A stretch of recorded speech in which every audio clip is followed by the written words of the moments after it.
pedal set for 260 Euro USD? Is this a shut up and take my money situation? Find out right here, right now. Greetings Romy, you're watching Rom, the channel sharing the joy of sim racing. Today we're once again reviewing a sim racing product that could interest you. Thanks to all those who come here often, especially those who subscribe, and even more, our patrons. My name is Serta and I will be your host for this video. This is the kind of review none of us enjoys, but it has to be said. I hold in my hands the remains of the clutch pedal of the Cammus LC100 pedal set, which broke in my first test before I had even set up the camera. Thankfully, Cammus sent us a second batch of pedals for our test, but the problems didn't stop there. So, how did Cammus foray into the most important controller for sim racers fare? Well, Cammus impressed us with clever engineering with the products we've tested before, especially the sadly discontinued LP8, the C5 and C12.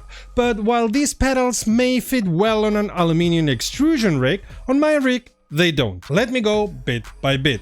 You screw the pedals to the heavy and sturdy Cammus pedal plate through bolts at the bottom. The pedals are easy enough to set up, each having distinct characteristics. Only the bolts are a bit too short for the pedal plate, so you'll spend hours trying to make them connect to the perforations of the pedals. It went so badly that on my second test, the pedals dislodged themselves from the bolts and I ended up with this. So I went to the store and bought fitting bolts that were a bit longer. Those fit, but because of all the screwing and unscrewing, I ended up stripping the threads on one of the pedals. Good that I had the second set, because after this I can drop the first into the recycling bin. Another thing that was extremely fumbly was the cables, which kept dropping out of the sockets, and while two of the cables have retention, the third hasn't. Which is strange. If you design two of the cables to have retention, however fumbly it is to make it click, why not do the same with a third cable? It's a baffling oversight. At least the pedal plate has a bit of cable management help, even if it's not much of a help, because the clutch cable is in the way of one of the bolts. Because the clutch cable goes all the way around the pedal. As I said, a strange mix of having the right thoughts and not having them. As if there was one engineer per cable and they did not talk to each other, which is absolutely not what we expect happened here. Putting the pedal plate onto the rig was again difficult, as the heads of the bolts for the pedals resulted in the plate being too high for the very short bolts delivered. It would be good if Cammus made these bolts longer in the future, or designed a way to screw the pedals to the plate from above like the IMSIM pedals do. Also, I'm not sure it's a good idea to put so much structural pressure onto the pedal bolts, which adds to the front to back pressure of using them.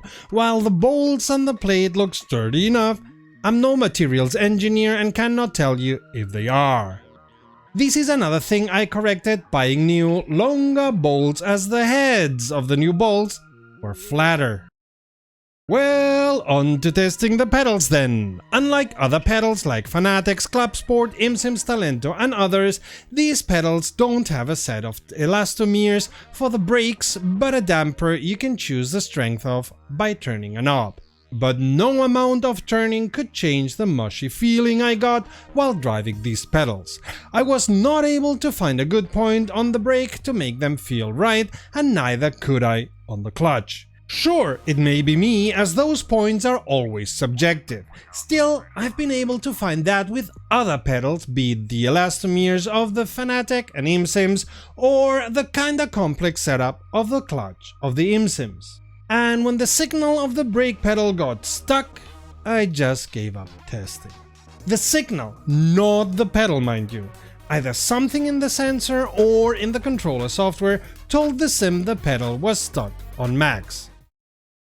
We're baffled at the engineering decisions that led to the construction of this pedal set.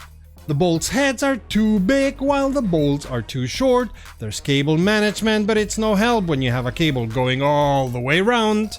And the sensors are too mushy. Especially coming from a company whose engineering cleverness we have enjoyed so much in the past, this is a bummer.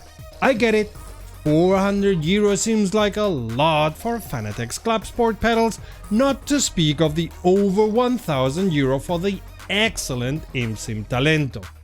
But while with Fanatec's, and especially the IMSIM's products, you can rest assured you have something that may very well last you a lifetime and will for sure help you be more precise on the most important of inputs while racing, we're not so sure about the LC100. The price of 260 euro is nice enough, but based on our experience with these, we sadly cannot recommend going Cammus for now. Save your money and then some and go for the club sports, or if money is not that much of an issue, go for the IMSIMs. Cammus needs to give pedals a good thought over and go back to the incredibly clever and fantastic engineering they've shown in the past with other products.